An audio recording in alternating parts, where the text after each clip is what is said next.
21 лютага ва ўсім свеце адзначаецца Міжнародны дзень роднай мовы.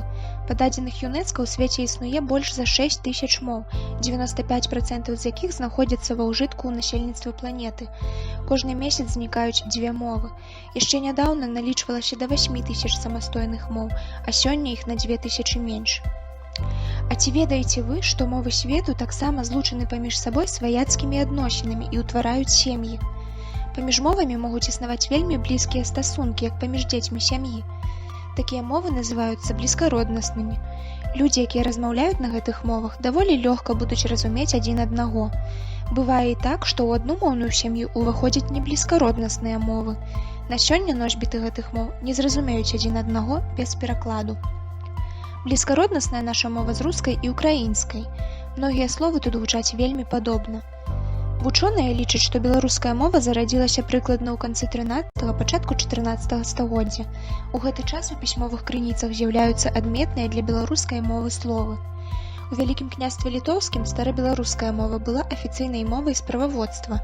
На ёй былі напісаны статуты ВКЛ, зводы законаў. З сярэдзіны 17 стагоддзя ў часы Рэчы Паспалітай беларуская мова развівалася ў выглядзе народных гаворак.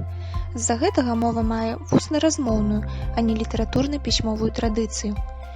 Цікава, што беларусы пэўны час адначасова выкарыстоўвалі два алфавіты – кірыліцу і лацініцу. Напрыклад, газета «Наша Ніва» выходзіла кірылічнымі і лацінскімі літарамі. Сучасны перыяд развіцця беларускай мовы пачынаецца з 19 стагоддзя. Ён звязаны з імёнамі класікаў нашай літаратуры – Купалы, Коласам, Богдановічам, Дуніным Марцінкевічам, Цёткай і іншым. Адным з апошніх мерапрыемстваў па ўнармаванні сучаснага беларускага правапісу стала прыняцце закона аб правілах беларускай арфаграфіі і пунктуацыі. Мова – частка чалавечай культуры і гістарычнай спадчыны. Дзякуючы ёй працягваюць жыць традыцыі. Ад кожнага беларуса залежыць, ці не будзе пагражаць нашай роднай беларускай мове знікненне, ці не стане яна мёртвай мовай. Каб гэтага не адбылося, трэба любіць і шанаваць мову нашых продкаў. Трэба клапаціцца аб тым, каб жывая, прыгожая беларуская мова штодня гучала з нашых вуснаў, каб мы не засмечвалі яе без патрэбы запазычаннямі. А ўсяго толькі і трэба – пачаць з сябе.